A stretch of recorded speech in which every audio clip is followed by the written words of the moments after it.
जिसने अपने आहार विहार को यथा योग्य कर लिया और जिसने विवेक पूर्वक कर्म का संपादन किया, जो व्यक्ति शयन और जागरण को सुव्यवस्थित और संतुलित कर लेता है, उसके सभी दुख दूर हो जाते हैं। गहरी नींद में सोने की कला भी सीखी। सोते समय सोचने की आदत को छोड़िए। 18 घंटे दिन में बहुत सोच चुके हो, अब 6 घंटे निश्चिंत सो जाइए। तादाद से ज्यादा चिंता करने से शरीर बीमार हो जाता है। आपके शरीर की सुंदरता भी धीरे धीरे खत्म हो जाती है। चिंता और चिता में केवल एक बिंदु का फर्क है। चिता मुर्दे को जलाती है, चिंता जिंदा को ही जलाकर राख कर देती है। अपने शरीर को जीते जी चिंता की अग्नि में मत जलाइए। ये संसार तो तुम्हारे लिए प्रतिकूल है ही।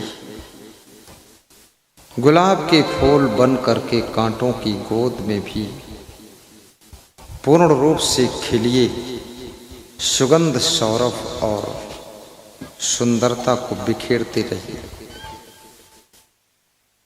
बीमारियों से बचने के लिए थोड़ा व्यायाम भी करिए। शरीर को हल्का करने के लिए भोजन की मात्रा घटाइए। घोंट घोंट कर पानी पीते रहिए। डाइजेशन सिस्टम को सुधारिए। पेट में कब्जियत मत होने दीजिए। भोजन की खुराक ज्यादा मत बढ़ाइए। अधिक खाने से अधिक बीमारियां तुम्हारे शरीर को घेरती है। भोजन कम कीजिए और कम भोजन चबा चबा कर खाइए। आपस में मिलजुल करके रहिए। हमेशा धर्म का स्मरण कीजिए। अधर्म करके दूसरों को पतन के गर्त में मत ढकेलिए। दुख के आने पर भी दुखी मत होइए। सुख के आने पर और सुख मिले ऐसी कामना मत कीजिए। जो मिल चुका है उसमें प्रसन्नता मनाइए। जो आपको पति मिला है, जो आपको पत्नी मिली है, बेटा मिला है, बेटी मिली है, बहू मिली है, सास ससुर मिले हैं, माता पिता मिले हैं, उनमें अपने मन को संतुष्ट भी कीजिए, क्योंकि संतोष ही सुख का दूसरा नाम है। जिसके पास में संतोष नहीं है वो विश्वनाथ हो जाए, पूरी धरती उसके नाम लिख दी जाए, फिर भी वो सुखी नहीं होगा। और जिसके मन में संतोष है उसके पास जो कुछ है उसी में वो सुख लगता है। संतोष संतोष सुख है, रहो तो हृदय जुड़ाए।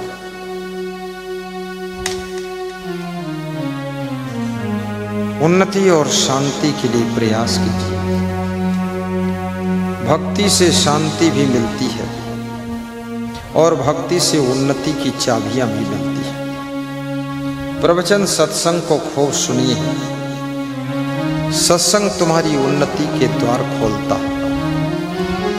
सत्संग तुम्हारे चंचल मन को स्थिर रहने की कला सिखाता है। सत्संग तुमको सावधानी देता है। बार बार गलतियां न करिए। धीरे धीरे बार बार गलती करने से गलती अपराध बन जाती है।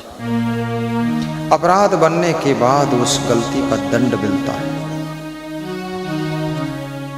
परिस्थितियों को अनुकूल बनाना भी सीखो। गुरु से गुरु मंत्र भी लीजिए। गुरु मंत्र के बिना तुम निगुरा हो, तुम पवित्र नहीं हो। नारद जी विष्णु भगवान के दरबार में जाते थे। विष्णु भगवान नारद जी को बहुत प्रेम से बिठाते थे। जब नारद जी विदा हो जाते थे तो नारद जी जिस स्थान पर बैठते थे, विष्णु भगवान के सेवक उस स्थान को गंगा जल से धोते थे। एक दिन नारद जी ने मुड़ के देख लिया कि उनके स्थान को धोया जा रहा। नारद जी ने पूछा कि अरे, मैं जिस स्थान पर बैठता हूं उस स्थान को आप लोग धोते हैं क्या?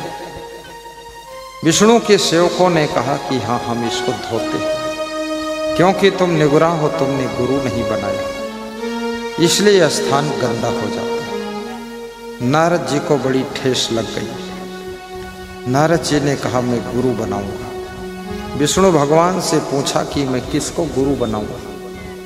विष्णु भगवान ने कहा कि प्रातः काल जब तुम जागना और जिसका प्रथम दर्शन हो जाए उसको गुरु बना देना।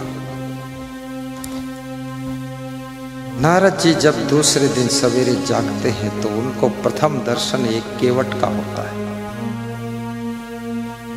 केवट का दर्शन पाकर के केवट को ही गुरु बना लिया। गुरु बनाने के बाद में विष्णु भगवान के पास में नारद जी पहुंचे और कहा कि मैंने गुरु बना लिया।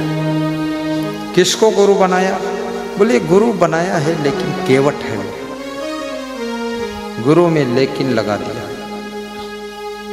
विष्णु भगवान ने श्राप दे दिया कि जाओ, तुमने गुरु में कमी निकाल दी, लेकिन केवट है ऐसा बता दिया, अब तुमको 84 लाख योनियों में भटकना पड़ेगा। नारद जी बड़े चिंतित हुए, अपने गुरु के पास पहुंचे कि आपको गुरु बना दिया, लेकिन लगा दिया, विष्णु भगवान ने श्राप दे दिया, 84 लाख योनियों में भटकना पड़ेगा।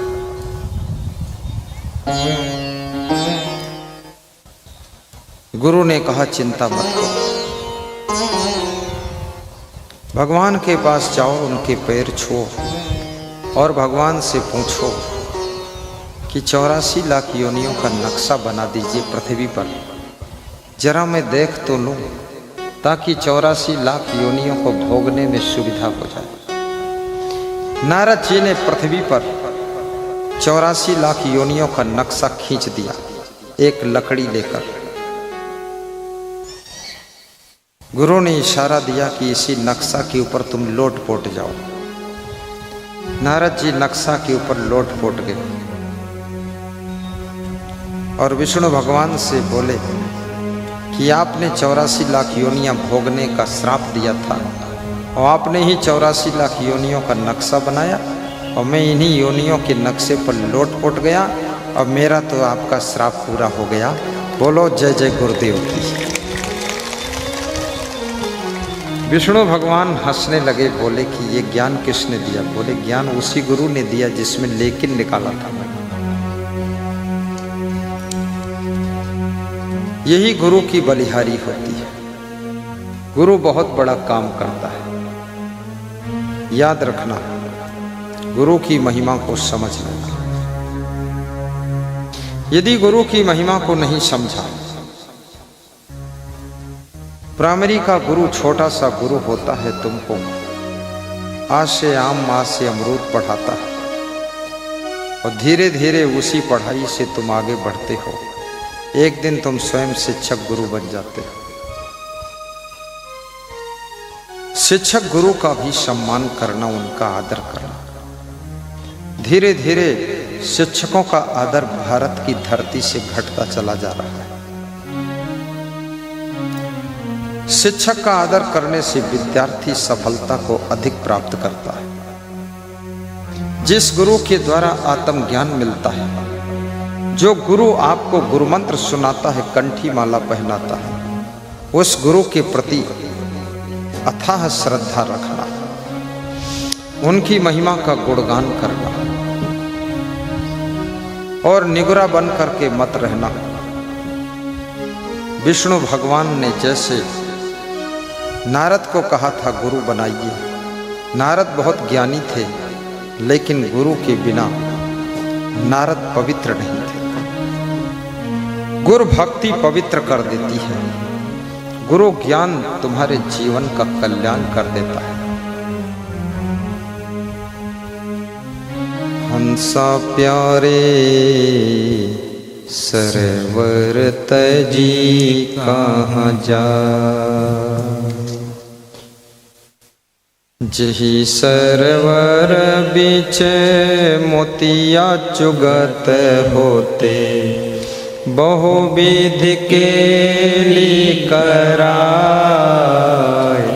हंसा प्यारे सरवर तजी कहाँ जाए। ओ हंसा प्यारे सरवर तजी कहाँ जाए। कबीर साहब प्रश्न पूछ रहे हैं कि हे हंस चेतन, हे जीवात्मा, तू इस सुंदर शरीर रूपी सरोवर को छोड़कर कहाँ जाए। आपसे अगर कोई पूछता है कि मृत्यु के बाद तुम्हारी आत्मा कहाँ जाएगी, तुम क्या बताओगे। और कबीर साहब ये भी पूछते हैं कि कहाँ से आए हो और कहाँ जाओगे। आए हो तुम कहाँ से और जाओगे कहाँ, इतना तो दिल विचार लो, बस हो गया भजने।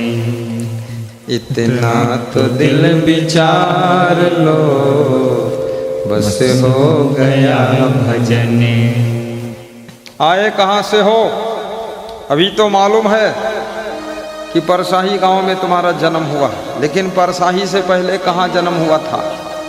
यहाँ से मर करके तुम्हारी आत्मा परसाही आई है। ये परसाही से पहले तुम किस गांव में थे, कौन तुम्हारे माँ बाप थे, कौन भाई बहन थे, कौन तुम्हारा घर था, बताइए। कहाँ से आए हो, किस शरीर से आए हो। पशु थे, पक्षी थे, कीड़े मकोड़े थे, सांप थे, बिल्ली थे, नेवला थे, कछुआ थे, क्या थे, मनुष्य थे, नर थे, नारी थे, कौन थे, पागल थे, कौन बता पाएगा। किसी को याद भी नहीं मैं क्या था। और फिर कबीर साहब दूसरा सवाल फट से कर देते हैं, कहते हैं जाओगे कहाँ। अरे परसाही से मरकर सुपौल में पैदा होगे कहाँ, ये सुपौल से पंगापोल में जाओगे कहाँ जाओगे। ये यूपी से एमपी में जाओगे कि एमपी से बिहार में जन्म लोगे। तुम्हारी आत्मा कहाँ जाएगी, किसके घर में जन्म लोगे, बोलो। ये माला यादव के यहाँ जन्म लोगे, कहाँ जन्म लोगे। ये महादेव के यहाँ बेटा बनकर पोता बनकर पैदा होगे, कहाँ होगे, बोलो ना।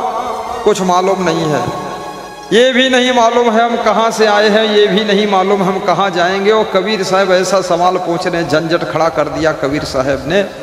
कौन बता पाएगा, लेकिन कोई तो बताएगा। कौन बताएगा, मैं बताऊंगा। आए हो तुम कहाँ से और जाओगे कहाँ, इतना तो दिल विचार लो, बस हो गया भजन।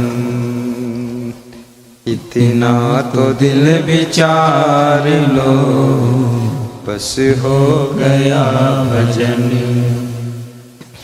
मन की तरंग मार लो, बस हो गया भजन।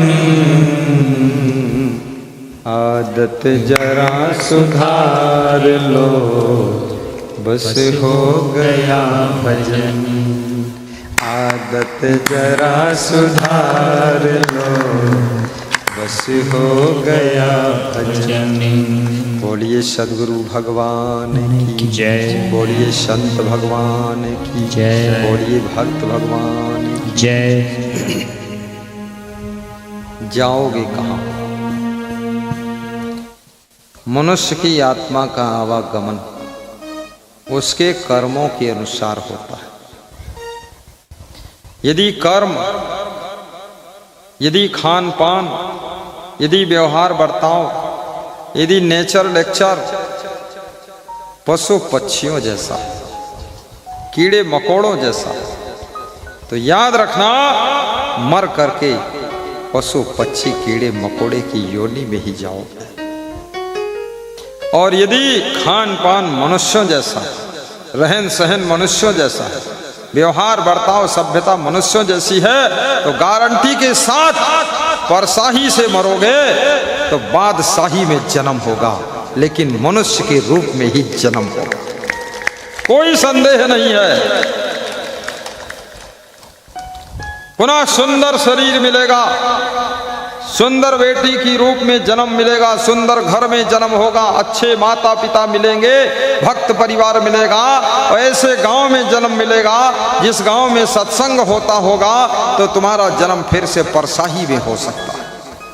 सत्संग में रुचि है तो उसी गांव में जाओगे जहां सत्संग मिलेगा।